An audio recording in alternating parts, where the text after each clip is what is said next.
Greece में कई युद्ध हुए, लेकिन राजा लियोनाइडस और पर्शिया का युद्ध फेमस है। यह एक ऐसी जंग थी जिसमें हौसलों की जीत हुई और 300 स्पार्टन इतिहास लिखने में कामयाब रहे। ग्रीस और पर्शिया के बीच युद्ध तय था। असल में इस युद्ध की नींव पर्शिया के पहले राजा डारियस ने रखी थी। डारियस ने पहले यूनान पर हमला किया क्योंकि उस समय ग्रीस में आपसी लड़ाइयां चल रही थी। डारियस के पास एक बहुत बड़ी सेना थी, लेकिन फाइनल रिजल्ट इसका उल्टा आया। आपसी लड़ाई के बावजूद ग्रीस के सारे राज्य साथ आ गए और पर्शिया के राजा डारियस और उसकी विशाल सेना को हरा दिया। इस युद्ध में डारियस की मौत हो गई और इसी का बदला लेने के लिए ज़र्क्सिस दोबारा जंग के पक्ष में आ खड़ा हुआ।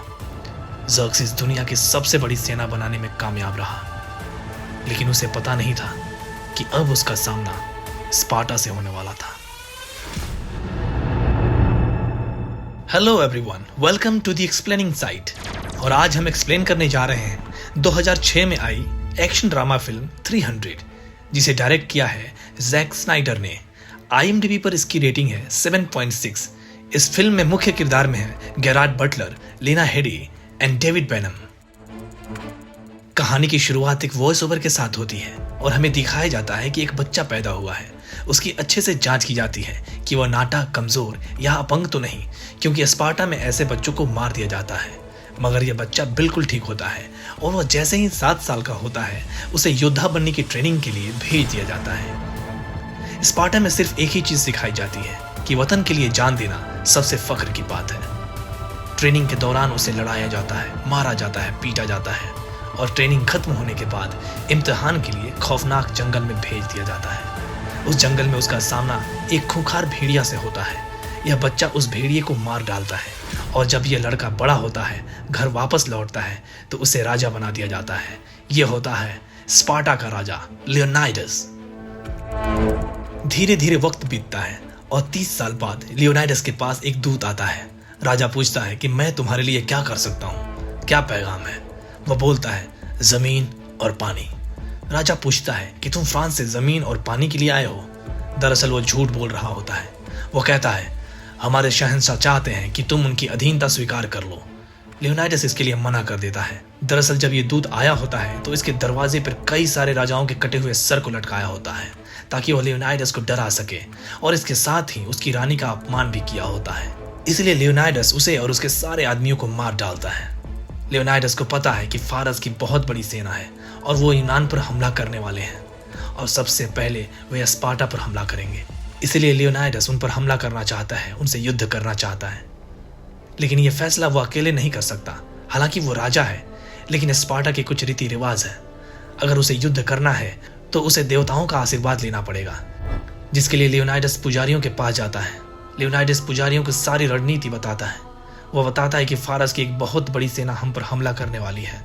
अगर उन्हें हम पहाड़ी दरों यानी कि नर्क के द्वार में भेज दें तो उन्हें आसानी से वहां मारा जा सकता है। लेकिन ये बूढ़े पाखंडी लोग बोलते हैं कि पहले ये बताओ कि चढ़ावे में क्या लाए हो। लियोनाइडस उन्हें बहुत सारा सोना देता है। वह बताते हैं कि इस महीने यूनान में त्योहार चल रहे हैं और इस त्योहार के मध्य स्पार्टा किसी भी जंग पर नहीं जाता। लियोनाइडस उन्हें बताता है कि अगर हम ये युद्ध नहीं लड़े तो हमारे स्पार्टा की सारी औरतें, बच्चों और बूढ़ों को गुलाम बना लिया जाएगा, नौजवानों को मार दिया जाएगा। पुजारी बताते हैं, युद्ध पर जाने का फैसला हम नहीं कर सकते, ये देवताओं के ऊपर है। वहां पर एक नौजवान लड़की होती है जिसके जरिए वह ईश्वर का संदेश लियोनाइडस को बताते हैं। वो बताते हैं कि अगस्त माह में अगर युद्ध लड़ा गया तो पूरा स्पार्टा खत्म हो जाएगा। वो कहते हैं कि हमें उस त्योहार का जश्न मनाना चाहिए, ना कि युद्ध करना चाहिए। इस बात से लियोनाइडस बहुत दुखी हो जाता है और वहां से चला जाता है। दरअसल ये बूढ़े पाखंडी पुजारी लोग किसी से मिले होते हैं। कुछ ही देर बाद वहां पे ज़र्क्सिस के लोग चले आते हैं और उन्हें बहुत सारा सोना देते हैं। दरअसल ये पूरा संदेश गलत होता है, क्योंकि उन्हें लालच होती है कि स्पार्टा खत्म हो जाएगा और वहां का राजा ज़र्क्सिस उन्हें बहुत सारा सोना और लड़कियां देगा। इधर राजा लियोनाइडस बहुत परेशान होता है क्योंकि वह जंग पर जाना चाहता है। उसकी रानी उससे पूछती है कि आप इतने परेशान क्यों हैं। वो बोलता है कि मैं उन सारी चीज़ों को ख़त्म होते हुए नहीं देख सकता जिसे मैं बहुत ज़्यादा प्यार करता हूँ। रानी उसे मोटिवेट करती है। वो कहती है कि आप ये मत सोचो कि आप एक राजा, एक पिता या पति हैं। आप ये सोचो कि आप एक आज़ाद इंसान हैं। ऐसी स्थिति में हर इंसान जो कर सकता है आप भी वही कीजिए। अगले ही दिन लियोनाइडस 300 सैनिकों की एक टोली बुलाता है। यह स्पार्टा के सबसे बहादुर सैनिक होते हैं। लियोनाइडस अपने 300 बहादुर सैनिकों के साथ लाखों की सेना से लड़ने के लिए अकेले ही निकल पड़ता है। जाते वक्त रास्ते में इसके सांसद सामने खड़े हो जाते हैं। वो कहते हैं कि जब पुजारियों ने जंग लड़ने से मना किया है तो आप जंग पे नहीं जा सकते। दरअसल थेरान नाम का सांसद ज़र्क्सिस से बिक चुका था। यह उसकी चाल थी कि लियोनाइडस को पूरी फौज न मिले। थेरान चाहता था कि स्पार्टा हार जाए और इसके हारने के बाद पूरा कमान इसे मिल जाए। लियोनाइडस कहता है कि मैं किसी जंग पे नहीं जा रहा, मैं तो बस उत्तर दिशा की ओर टहलने जा रहा हूँ और ये 300 लोग मेरे अंगरक्षक हैं। और जहां तक रही स्पार्टा की फौज की बात, तो वह आज भी स्पार्टा में है। जाते वक्त क्वीन गॉर्गो अपने बच्चे के साथ लियोनाइडस को अलविदा कहने आती हैं। वह अपना लॉकेट उसके गले में डाल देती हैं और कहती हैं कि अपने ढाल को अपने हाथ में लेकर आना या इस पर लेट कर आना, क्योंकि वह जानती थी कि लियोनाइडस वो शख्स है जिसके सामने दुनिया थर्राती है। लियोनाइडस अपने लोगों के साथ नर्क के द्वार की तरफ चला जाता है, क्योंकि वहां ज़र्क्सिस की सेना आने वाली है। लियोनाइडस की सेना जब आगे जा रही होती है तो हमें दिखाया जाता है कि इनका कोई पीछा कर रहा है। यह एक कुबड़ा इंसान होता है जिसके पास एक ढाल और भाला होती है। सेना धीरे धीरे आगे बढ़ती है, तभी रास्ते में उन्हें कुछ सैनिक मिलते हैं। ये आर्केडियंस हैं। लगभग 200 की तादाद में वे स्पार्टन के साथ जुड़ जाते हैं। कुछ देर चलने के बाद एक गांव आता है। किसी ने इस गांव को पूरी तरह से तबाह कर दिया होता है। यह देखकर लियोनाइडस की सेना को बहुत गुस्सा आता है। तभी वहां एक बच्ची आती है जो लियोनाइडस के पास आते आते गिर जाती है। वो बताती है कि यहाँ राक्षस आए हुए थे जिनके पंजे थे, उन्होंने सारे गांव वालों को मार डाला।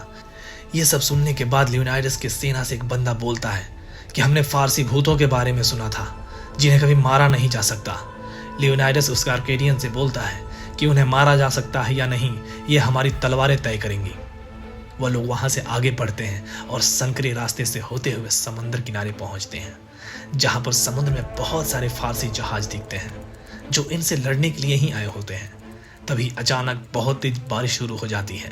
बारिश और तूफान की वजह से सारे फारसी जहाज तबाह हो जाते हैं और डूब जाते हैं। पूरे यूनानी लोग इस बात का जश्न मनाते हैं, मगर एक बंदा अभी खामोश है। यह है उनका राजा लियोनाइडस। स्पार्टन्स को लगता है कि फारसी तबाह हो चुके हैं, मगर थोड़ी देर बाद पहाड़ी की दूसरी चोटी से देखने पर पता चलता है कि फारसियों का बहुत बड़ा बेड़ा सामने है जिसमें हजारों जहाज हैं। फारसियों की तादाद लाखों में है जिन्हें हराना मुश्किल ही नहीं नामुमकिन है। लेकिन उनकी रणनीति के मुताबिक नरक का द्वार कहे जाने वाले इस संकरे रास्ते में पूरी सेना एक बार नहीं आ सकती। लियोनाइडस की रणनीति है कि इस संकरे रास्ते में थोड़े थोड़े सैनिकों को मारते मारते पूरे फारसियों को मार डालेंगे। इसी बीच राजा लियोनाइडस अपने कप्तान से पूछता है, क्या हमारे पीछे आने के लिए कोई रास्ता है? इसका सेनापति बोलता है, नहीं, ऐसा कोई भी रास्ता नहीं है। तभी वहां एफियाल्टिस चला आता है। वह बताता है कि राजा साहब, पीछे के चट्टानों से एक रास्ता है, वह चरवाहों का रास्ता है। अगर फारस की सेना वहां से आ जाए तो हमें चारों तरफ से घेर लेंगे। ये वही कुबड़ा इंसान है जो पूरे रास्ते इनका पीछा कर रहा था। एफियाल्टिस बोलता है कि मैं भी आपके साथ लड़ना चाहता हूँ, मैं भी फारसियों को मारना चाहता हूँ। वह बताता है कि मैं भी एक स्पार्टन हूँ। जब मेरा जन्म हुआ था तो मैं अपंग था, मुझे स्पार्टा में मार दिया जाता, इसीलिए मुझे मेरी माँ कहीं और लेकर चली गई मुझे बचाने के लिए। लेकिन मैं अपने माँ और बाप का नाम रोशन करना चाहता हूँ, आपके साथ युद्ध में शामिल होना चाहता हूँ। लियोनाइडस कहता है कि मैं तुम्हारे जज्बे की कदर करता हूँ, लेकिन तुम इस लड़ाई में शामिल नहीं हो सकते। दरअसल लियोनाइडस देखते हैं कि इनकी शारीरिक स्थिति ऐसी नहीं होती कि वह युद्ध में शामिल हो सके। वो इससे कहता है कि अगर तुम हमारी मदद ही करना चाहते हो तो प्यासों को पानी पिलाओ, घायल सैनिकों की मदद करो। लियोनाइडस कहता है कि मुझे माफ करना मेरे दोस्त, और यही कहकर वह वहां से चला जाता है। इस बात से एफियाल्टिस को बहुत गुस्सा आता है। वह अपनी ढाल और तलवार को फेंक देता है और वहां से चला जाता है। इधर दूसरी तरफ फारसी सेना आगे बढ़ती है और 300 स्पार्टन इन सब का डटकर मुकाबला करते हैं। वे ज़र्क्सिस के हजारों सैनिकों को मार डालते हैं और इन्हें एक बहुत बड़ी जीत हासिल होती है। अगली बार ज़र्क्सिस खुद लियोनाइडस से मिलने आता है। लियोनाइडस बोलता है, मुझे लगता है तुम ही हो ज़र्क्सिस। ज़र्क्सिस बोलता है कि तुम्हारा कबीला बेमिसाल है, तुम एक देवता के सामने भी खड़े होकर बेखौफ हो, मगर देवता के खिलाफ खड़ा होना चालाकी नहीं। लियोनाइडस बोलता है कि तुम्हारे पास गुलाम ज्यादा हैं और योद्धा कम है, बहुत जल्द उन्हें तुम्हारे हंटरों से ज्यादा स्पार्टन भालों से खौफ होगा। ज़र्क्सिस बोलता है कि वो हमारे हंटरों से नहीं, वो हमारी रूहानी ताकतों से डरते हैं। ज़र्क्सिस बोलता है कि तुम हमारे साथ मिल जाओ, मैं एक मेहरबान देवता हूँ, मैं तुम्हें यूनान का जंगी सरदार बना दूंगा। बस तुम्हें मेरे सामने घुटने टेकने होंगे, इसके बाद तुम्हारे सारे दुश्मन तुम्हारे आगे घुटने टेक देंगे। लियोनाइडस कहता है कि तुम बहुत मेहरबान हो शहंशाहों के शहंशाह, मगर जहां तक रही घुटने टेकने की बात, वो क्या है कि तुम्हारे आदमियों को मारने के बाद मेरे पैर में अकड़न सी आ गई है, इसलिए घुटने टेकने का सवाल ही पैदा नहीं होता। ज़र्क्सिस उसे डराने की बहुत कोशिश करता है, लेकिन लियोनाइडस एक जाबाज योद्धा है, उसे मौत से भी खौफ नहीं। वो वहां से ज़र्क्सिस को धमकी देकर चला जाता है। अगली बार ज़र्क्सिस अपने सबसे ताकतवर सेना को भेजता है, जो इंसान नहीं होते। दरअसल ये वही खूंखार राक्षस होते हैं जिनके बारे में वो बच्ची बताई होती है। पूरे 300 स्पार्टन इन दरिंदों को जान से मार डालते हैं। इसी सेना में एक बहुत बड़ा राक्षस भी होता है जिसे लियोनाइडस खुद मार डालता है। स्पार्टन एक बार फिर से जीत जाते हैं। इस जीत के बाद लियोनाइडस को भी ज़र्क्सिस की लाखों की सेना के सामने जीतने की एक नामुमकिन सी उम्मीद हो जाती है। अगली सुबह ज़र्क्सिस अपने बहुत बड़ी सेना के साथ एशियाई जादूगरों को भी भेजता है। स्पार्टन और आर्केडियंस मिलकर ज़र्क्सिस की सेना और उसके खूंखार जानवरों को मौत के घाट उतार देते हैं, और इस शिकस्त के बाद खुद को देवता कहने वाला ज़र्क्सिस खुद खौफ में आ जाता है। वह अपने ही सिपह सलारों को मौत के घाट उतरवाने लगता है। इधर स्पार्टन को जीत मिली है, लेकिन इस बार कोई जश्न नहीं मनाया जाएगा, क्योंकि इस बार युद्ध में कई स्पार्टन के साथ कप्तान का बेटा भी शहीद हो गया है। दूसरी तरफ एफियाल्टिस, जो कुबड़ा होता है, वो ज़र्क्सिस के पास जाता है। ज़र्क्सिस उसे बोलता है कि तुम्हारा ईश्वर बहुत ही बेरहम है जिसने तुम्हें ऐसा बनाया, उतने ही बेरहम यह स्पार्टन है जिसने तुम्हें दुत्कारा है, मगर मैं बहुत ही दयालु हूँ। मैं तुम्हें वह सब दूंगा जो तुमने कभी सोचा भी नहीं होगा। बस तुम मुझे रास्ता बता दो जिससे हम स्पार्टन को चारों तरफ से घेर सकें। एफियाल्टिस दौलत और औरतों के लालच में बोलता है, हाँ मुझे सब चाहिए, मैं सब बताऊंगा, बस मुझे एक वर्दी चाहिए। ज़र्क्सिस बोलता है कि मैं सब कुछ दूंगा। इधर महारानी गॉर्गो इस कोशिश में होती है कि लियोनाइडस तक स्पार्टा की सेना भेजी जाए, उनकी मदद की जाए, मगर सारे सांसद इसकी बात नहीं मान रहे होते। इन्हीं सांसदों में से सबसे करप्ट सांसद होता है थेरॉन, जो ज़र्क्सिस के साथ बिक चुका होता है। वो बिल्कुल ही नहीं चाहता स्पार्टन सेना उन 300 लोगों की मदद के लिए जाए। रानी रात को उससे मिलने के लिए बुलाती है। वो बताती हैं कि सेना को मदद के लिए भेजने के लिए तुम्हारी वोट की जरूरत है। अगर तुम अपना वोट दोगे तो वह उन 300 जाबाजों के लिए मदद भेजेंगे। थेरॉन बोलता है कि मैं उनकी मदद क्यों करूं, मैं अपना वोट दे भी दूं, इसमें मेरा क्या फायदा है। रानी बोलती है, वह तुम्हारा राजा है। थेरॉन बोलता है कि जंग और पॉलिटिक्स दोनों अलग चीजें हैं। रानी पूछती है, तो आखिर तुम्हें क्या चाहिए। दरअसल थेरॉन रानी पर गंदी नजर रखता है। थेरॉन बोलता है कि तुम्हें पता है कि मुझे क्या चाहिए। अगर तुम राजा और पूरे स्पार्टा को बचाना चाहती हो तो मेरी बात माननी पड़ेगी। थेरॉन रानी को वोट के लिए ब्लैकमेल कर उसके साथ फिजिकल रिलेशन बनाता है, लेकिन अगली सुबह सांसद होती है तो वह अपनी बातों से मुकर जाता है और वो रानी पर ही झूठे आरोप लगाने लगता है कि वह बदचलन है। रानी को इस बात से गुस्सा आ जाता है और वह उसी का खंजर निकालकर उसके पेट में भोंक देती है, और तभी उसके कपड़ों में से बहुत सारे सोने के सिक्के गिरते हैं जिस पर ज़र्क्सिस की मोहर लगी होती है। सारे सांसद इस बात को जान जाते हैं कि वह गद्दार था। रानी वहां से चली जाती है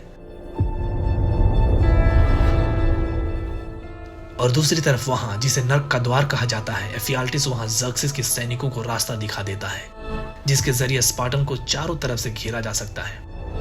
सारी सेना जब लियोनाइडस की तरफ बढ़ रही होती है तभी यह खबर आर्केडियन मुख्य को पता चलती है और वह आकर लियोनाइडस को बताता है।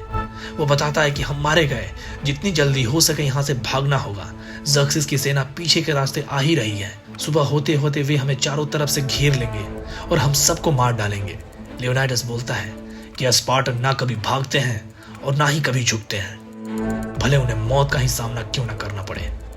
आर्केडियन सब के सब वहां से चले जाते हैं और अब लियोनाइडस के पास बचे हुए सैनिकों को पता है कि मौत उनका इंतजार कर रही है। लियोनाइडस अपने एक आदमी को बुलाता है जिसका नाम है डेलियस। वह उससे बोलता है कि तुम वापस जाओ और जाकर बताओ कि यहाँ पर क्या हुआ, हमारी वीरता की दास्तान सबको सुनाना। डेलियस बोलता है कि रानी के लिए कोई संदेश। लियोनाइडस रानी का दिया हुआ लॉकेट उसे वापस करता है और बोलता है कि कहने के लिए कुछ भी नहीं।